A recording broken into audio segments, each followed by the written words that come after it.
துரோணாச்சாரியார் பரத்வாஜ் முனிவரின் மகனாவார். இவர் பாண்டவர்கள் மற்றும் கௌரவர்களுக்கு குருவாக விளங்கியவர். துரோணர் ஒரு அந்தண குடும்பத்தில் பிறந்திருந்தாலும் போர் பயிற்சியில் வல்லவராக சத்திரியனாக விளங்கியவர். செஞ்சோற்று கடன் தீர்க்க துரியோதனன் பக்கம் நின்று தர்மத்தையே எதிர்த்து போரிட்டவர்.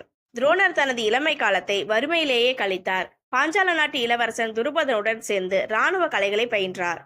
துரோணரும் துருபதனனும் நெருங்கிய நண்பர்கள் ஆனார்கள். துருபதன் சிறுவயதில் விளையாட்டுத்தனமாக தான் பாஞ்சால நாட்டு இளவரசனாக முடிசூட்டப்பட்ட பின் தன் ராஜ்யத்தில் பாதியை துரோணருக்கு தருவதாக வாக்களித்தார்.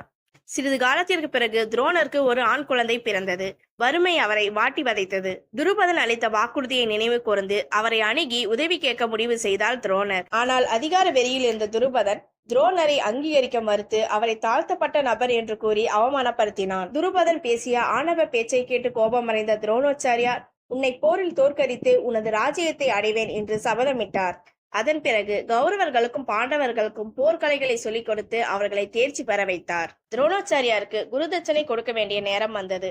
அவர் தன் சீடர்களிடம் பாஞ்சால நாட்டு இளவரசன் துருபதனை போரில் தோற்கடித்து சிறைபிடித்து அவரது ராஜ்யத்தை பெற வேண்டும், இதுவே தாங்கள் எனக்கு அளிக்கும் குருதட்சணை என்று கேட்டுக்கொண்டார்.